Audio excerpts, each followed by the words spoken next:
ಗುತ್ತಿಗೆ ಕಾರ್ಮಿಕರನ್ನ ನೇಮಕ ಮಾಡ್ಕೊಳ್ತಕ್ಕಂಥದ್ದು ಈಗಿರ್ತಕ್ಕಂಥ ಪ್ರಸಕ್ತ ಇರ್ತಕ್ಕಂಥ ಸಂಗತಿ. 100 ಜನ ಪರ್ಮನೆಂಟ್ ವರ್ಕರ್ಸ್ ಇದ್ದರೆ 300 ಜನ ಕಾಂಟ್ರಾಕ್ಟ್ ಲೇಬರ್ನ ಇಟ್ಕೊತಾರೆ. ಈ ಕಾಂಟ್ರಾಕ್ಟ್ ಲೇಬರ್ ಪದ್ಧತಿಯನ್ನು ತೆಗಿಬೇಕಾದ್ರೆ ಏನು ಮಾಡಬೇಕು ಅಂತ ಮೊದಲನೇ ವಿಚಾರ ಏನು ಅಂತ ಹೇಳಿದ್ರೆ, ನಾವು ಸರ್ಕಾರ ಏನು ಕಾನೂನು ಮಾಡಿದೆ, ಶಾಸಕಾಂಗ ಕಾನೂನು ಮಾಡಿದೆ, ಆ ಕಾನೂನು ಮಾಡಿರೋ ಅಡಿನಲ್ಲಿ ನಾವು ಕಾರ್ಯಾಂಗವನ್ನು ಪ್ರಶ್ನೆ ಮಾಡ್ತೀವಿ. ಲೇಬರ್ ಡಿಪಾರ್ಟ್ಮೆಂಟಲ್ಲಿ ಯಾರು ಲೈಸೆನ್ಸ್ ಕೊಟ್ಟಿರ್ತಾರೋ ಆ ಲೈಸೆನ್ಸ್ ಕೊಟ್ಟಿರೋರನ್ನ ಹಿಂಗೆ ಲೈಸೆನ್ಸ್ ಕೊಟ್ಟರೆ ಸರಿಯಲ್ಲ ಅಂತ ಅವ್ರನ್ನ ಪ್ರಶ್ನೆ ಮಾಡ್ತೀವಿ. ಪ್ರಶ್ನೆ ಮಾಡೋಕೆ ಅವ್ರ ಮುಂದೆ ಮೀಟಿಂಗಲ್ಲಿ ಕುತ್ಕೊಂಡಾಗ ಒಬ್ಬ ಫೈಲ್ ತೊಗೊಂಬಂದು ಕೊಡೋನು ಇರ್ತಾನೆ. ಆ ಫೈಲ್ ತೊಗೊಂಬಂದು ಕೊಡೋನು ಅಟ್ಲೀಸ್ಟ್ ಇಲ್ಲಾದರೂ ಎಲ್ಲರೂ ಕಾಯಂ ಕಾರ್ಮಿಕರು ಇದಾರಲ್ಲ ಅಂತ ಅವ್ರನ್ನ ಹೇಳಿದ್ರೆ ಕಮಿಷನರ್ಗೆ, ಅಸಿಸ್ಟೆಂಟ್ ಲೇಬರ್ ಕಮಿಷನರ್ಗೆ ಅವ್ರು ಹೇಳ್ತಾರೆ, ಇಲ್ಲಪ್ಪ ಇವನು ಫೈಲ್ ತಂದು ಕೊಡ್ತಾರಂತ ಗುತ್ತಿಗೆ ಕಾರ್ಮಿಕ ಅಂತ.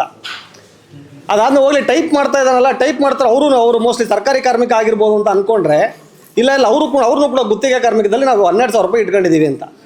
ಅಂಥ ವ್ಯಕ್ತಿ ಮುಂದೆ ನಾವು ಗುತ್ತಿಗೆ ಕಾರ್ಮಿಕ ಪದ್ಧತಿನ ರದ್ದು ಮಾಡಬೇಕು ಅಂತ ಮತ್ತು ಗುತ್ತಿಗೆ ಕಾರ್ಮಿಕರನ್ನ ಕಾಯಂ ಮಾಡಬೇಕು ಅಂತ ತೊಗೊಂಡೋಗಿರ್ತೀವಿ.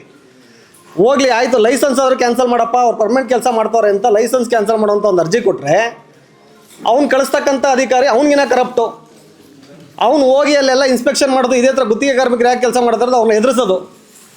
ಅವ್ನು ನಿಜ ಹೇಳಿದ್ರೆ ಅವ್ನು ನಾಳೆಯಿಂದ ಕೆಲಸದಿಂದ ತೆಗೆದಾಕೋದು. ಈ ಶೋಷಣೆನ ಮಾಡ್ತಾನೆ ಅಂತ ಅಲ್ಲಿಂದ ರಿಪೋರ್ಟ್ ಕೊಡಬೇಕಾದ್ರೆ ಅಲ್ಲಿಂದ ತಪ್ಪು ರಿಪೋರ್ಟನ್ನು ಕೊಡೋದು. ಇಲ್ಲ, ಇಲ್ಲಿ ಯಾರೂ ಕೆಲಸನೇ ಮಾಡ್ತಾ ಇಲ್ಲ, ಗುತ್ತಿಗೆ ಕಾರ್ಮಿಕರು ಪರ್ಮನೆಂಟ್ ಕೆಲಸನೇ ಮಾಡ್ತಾ ಇಲ್ಲ, ಟೆಂಪರರಿ ನೇಚರ್ ಆಫ್ ಕೆಲಸ ಮಾಡ್ತಾ ಇದ್ದಾರೆ, ಲೋಡಿಂಗ್ ಅನ್ಲೋಡಿಂಗ್ ಮಾಡ್ತಾರೆ ಅಷ್ಟೇ ಅಂತ ಒಂದು ರಿಪೋರ್ಟ್ ಕೊಡ್ತಾರೆ. ಆದರೆ ಕಂಪನಿಯ ವರಮಾನ ಸುಮಾರು 500 ಜನ ಕೆಲಸ ಮಾಡಿದ್ರೆ ಬರ್ತಕ್ಕಂಥ ವರಮಾನ ಆ ಕಂಪನಿದು. ಆದರೆ ಪರ್ಮನೆಂಟ್ ವರ್ಕರ್ಸ್ ಇರೋದು 100 ಜನ. ಅಂದರೆ ಉಳಿದದ್ದು 400 ಜನದ ಕೆಲಸ ಯಾರು ಮಾಡ್ತಾ ಇರೋದು? ಈ ಪ್ರಶ್ನೆನ ತೊಗೊಂಬಂದು ಲೇಬರ್ ಡಿಪಾರ್ಟ್ಮೆಂಟಲ್ಲಿ ನಿಮ್ಮ ಏನು ಅಧಿಕಾರಿ ಇನ್ಸ್ಪೆಕ್ಟರ್ ಇದ್ದಾರೆ ಅವ್ರು ತೊಗೊಂಬಂದು ಕೊಟ್ಟರೆ ರಿಪೋರ್ಟ್ ಸರಿ ಇಲ್ಲಪ್ಪ, ಮತ್ತೆ ನೀನು ರೀಇನ್ಸ್ಪೆಕ್ಷನ್ ಮಾಡೋಕ್ಕೆ ಬರಲ್ಲ ಅಂತ. ಆಯಿತು, ನೀನು ರೀಇನ್ಸ್ಪೆಕ್ಷನ್ ಮಾಡೋಕ್ಕೆ ಬರಲ್ಲ ಅಂದರೆ ಕ್ರಾಸ್ ಎಕ್ಸಾಮಿನೇಷನ್ ಮಾಡು ಅಂತ. ಇದು ಜಟಿಲವಾದಂತಹ ಏನು ಪದ್ಧತಿ ಇದೆ ಗುತ್ತಿಗೆ ಕಾರ್ಮಿಕರನ್ನ ನಾಶ ಮಾಡೋ ವಿಚಾರದಲ್ಲಿ ಅಥವಾ ಗುತ್ತಿಗೆ ಕಾರ್ಮಿಕರನ್ನ ನೇಮಕ ಮಾಡೋ ವಿಚಾರದಲ್ಲಿ. ಆಯಿತು, ಇದು ಗುತ್ತಿಗೆ ಲೈಸೆನ್ಸನ್ನು ಕ್ಯಾನ್ಸಲ್ ಮಾಡೋ ವಿಚಾರ ಆಯಿತು. ಗುತ್ತಿಗೆ ಕಾರ್ಮಿಕರನ್ನ ಕಾಯಂ ಮಾಡ್ಕೊಳ್ಳಿ ಅಂತ ಒಂದು ಅರ್ಜಿಯನ್ನು ಕೊಡ್ತೀವಿ. ಅದನ್ನು ಕೋರ್ಟಿಗೆ ತೊಗೊಂಬರ್ತಾರೆ.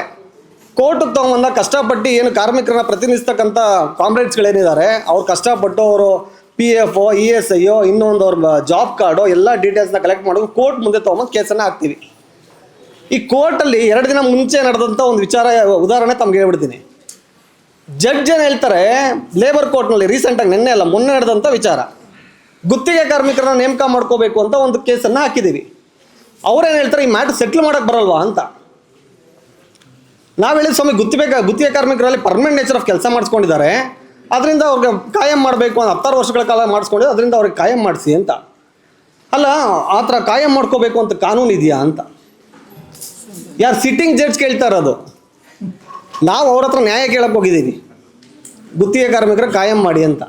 ಅವ್ರು ಇನ್ನೊಂದು ಪ್ರಶ್ನೆ ಏನು ಕೇಳ್ತಾರೆ ಅಂತ ಹೇಳಿದ್ರೆ, ಅಲ್ಲರಿ ಮ್ಯಾನೇಜ್ಮೆಂಟ್ ಅವ್ರು ಇಷ್ಟ ಬಂದಂಗೆ ವ್ಯವಹಾರ ಮಾಡ್ಕೊತಾರೆ, ಅವ್ರು ಮಾಡೋಕ್ಕೆ ಬಿಡಬೇಕು, ನೀವೇ ಗಟ್ಟಿಪಡಿಸ್ತಾ ಇದ್ದೀರಾ ಅದನ್ನು ಅಂತ. ನಾವು ಹೇಳಿದ್ದು ಸ್ವಾಮಿ, ಕಾನೂನೇ ಇಲ್ಲ, ಆ ಥರ ಕಾನೂನು ಇಲ್ದಿರೋದು ಅವ್ರು ಮಾಡ್ತಾರೆ, ಕಾನೂನು ಬಾಹಿರವಾಗಿ ಮಾಡ್ತಾರೆ ಅಂತ ತಾವು ಪ್ರಶ್ನೆ ಮಾಡಬೇಕು. ಈ ಥರನೂ ಕಾನೂನು ಇದೆಯಾ ಅಂತ ಹೇಳಿ. ಸೊ ನಾನು ಈ ಸಭೆಗೆ ಹೇಳ್ತಕ್ಕಂಥ ವಿಚಾರ ಏನು ಅಂತ ಹೇಳಿದ್ರೆ, ನಮ್ಮ ಪ್ರಶ್ನೆಗಳು ಯಾವಾಗಲೂ ಕೂಡ ನಾವು ಶಾಸಕಾಂಗದ ವಿರುದ್ಧ ಹೋರಾಟ ಮಾಡ್ತೀವಿ, ಕಾರ್ಯಾಂಗದ ವಿರುದ್ಧ ಹೋರಾಟ ಮಾಡ್ತೀವಿ. ಈಗ ಈ ಪರಿಸ್ಥಿತಿ ಹೇಗೆ ಬಂದಿದೆ ಅಂತ ಹೇಳಿದ್ರೆ ನ್ಯಾಯಾಂಗದ ವಿರುದ್ಧ ಕೂಡ ಹೋರಾಟ ಮಾಡುವಂಥ ಪರಿಸ್ಥಿತಿ ಉದ್ಭವ ಆಗಿದೆ.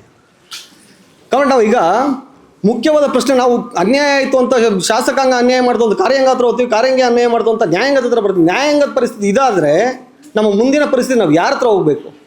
ಅದಕ್ಕೋಸ್ಕರ ನಾವು ಸರ್ಕಾರಗಳಿಗೆ ಈಗ ನಾವು ಸಂಘಟನೆ ಮಾಡಿ ಹೋರಾಟ ಮಾಡಬೇಕಾಗಿರೋದು ಇತಿಹಾಸ, ಅದರಲ್ಲಿ ಯಾವುದೇ 2 ಮಾತಿಲ್ಲ. ಆದರೆ ಈ ಕಾರ್ಯಾಂಗದಲ್ಲಾಗಲಿ ನ್ಯಾಯಾಂಗದಲ್ಲಿ ಮುಖ್ಯವಾಗಿ ಜಡ್ಜಸ್ಗಳನ್ನು ನೇಮಕ ಮಾಡಬೇಕಾದ್ರೆ ಸರ್ಕಾರಕ್ಕಾಗಲಿ ಮತ್ತು ನ್ಯಾಯಾಂಗದ ಏನು ಸರ್ವೋಚ್ಚ ನ್ಯಾಯಾಲಯಕ್ಕಾಗಲಿ ನಾವು ಕೇಳ್ಕೊಳ್ಳೋ ವಿಚಾರ ಏನು ಅಂದರೆ, ಫಸ್ಟ್ ಲೇಬರ್ ವಿಚಾರದಲ್ಲಿ ಯಾರು ಜಡ್ಜಸ್ಗಳು ನೇಮಕ ಆಗ್ತಾರೋ ಅವ್ರಿಗೆ ಟ್ರೈನಿಂಗನ್ನು ಅತ್ಯವಶ್ಯಕತೆ, ಅವ್ರು ಟ್ರೈನಿಂಗ್ ಕೊಡಲೇಬೇಕು ಅಂತ.